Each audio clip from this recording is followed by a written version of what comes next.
Okay, welcome back to another video. Okay, so in this video we are going to show you how to do an event handling, like a left mouse button click on a particular instance primitive and having it selected. Okay, so let's copy exercise 15, control C, go back there, control V. Okay, let's have it uncommented. Super. So what we are going to do here is, well, everyone knows this part by now. Okay, they should also be knowing this particular part wherein we are creating an instance from geometry instance, and inside this geometry instance we have an option of geometry as well as attributes. Alright, so geometry is going to be defined by cesium rectangle geometry. So because we are going to draw a rectangle, we are calling cesium rectangle geometry. Everyone should know this by now. And there is one more parameter inside the geometry instance.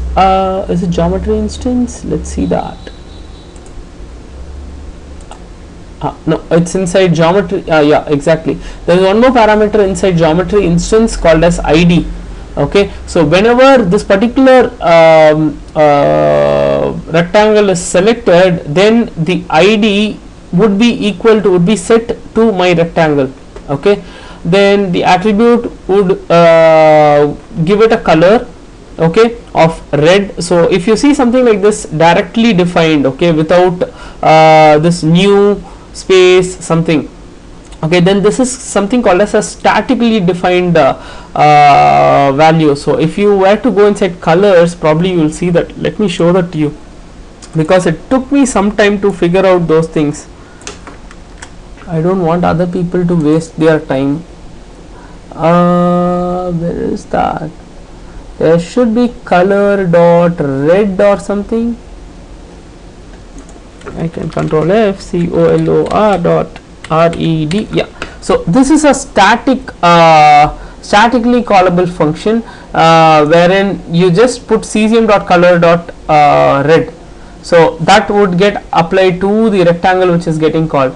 And in scene.primitive we are just going to add that particular instance alone, this instance alone. Okay, then the appearance is going to be a per instance color appearance. Okay, in this case it doesn't matter because we are just defining one particular rectangle. I doubt it, I haven't tried it yet, but okay, anyway, let's go on with the handler. This is going to do the event handling part. Okay, so screen space event handler, we are going to define wherever we are going to click on the screen canvas. Okay, then we have a set input handle action. So what this does is that it has it will look for this particular function. Okay, it will run through this particular function provided this particular event has occurred, which is a left click. Cesium.screenSpacer event type should be a left click, then it will call this particular function. What this function does is it will do the pick movement position and store in that particular variable. So this variable, if that variable and the pick id equal to rectangle, okay, this pick id is coming from here. Okay, if it's a rectangle, then we log that mouse has clicked a rectangle.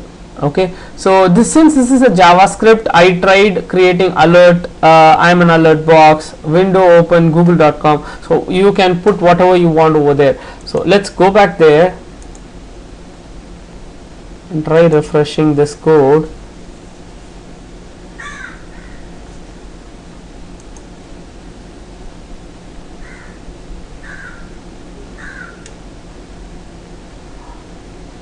Okay, so in order to invoke the console, you press Control Shift and I. I hope the console shows up here in some time. Yes, here I see the console. So if I were to click anywhere else on the globe, there's a hell lot of more detail which is getting pumped here. If I click anywhere else, nothing would happen. But if I were to click on the rectangle, watch what happened. Mouse clicked the rectangle. Let me click on it one more time. You will see a number 2 appended next to it. 2. Right, in Chrome actually the 2 comes here, which is prepended. This is appended. Okay. So I clicked on it one more time. 3. So that's how it goes. So in order to define the event handler, remember to create a variable with this particular object in Cesium, and it's going to have an effect anywhere inside the screen canvas. Then if this particular left click were to happen, the set input action would execute this particular function. Okay, so that is it for this video. Thanks a lot for watching this video, folks. Bye bye.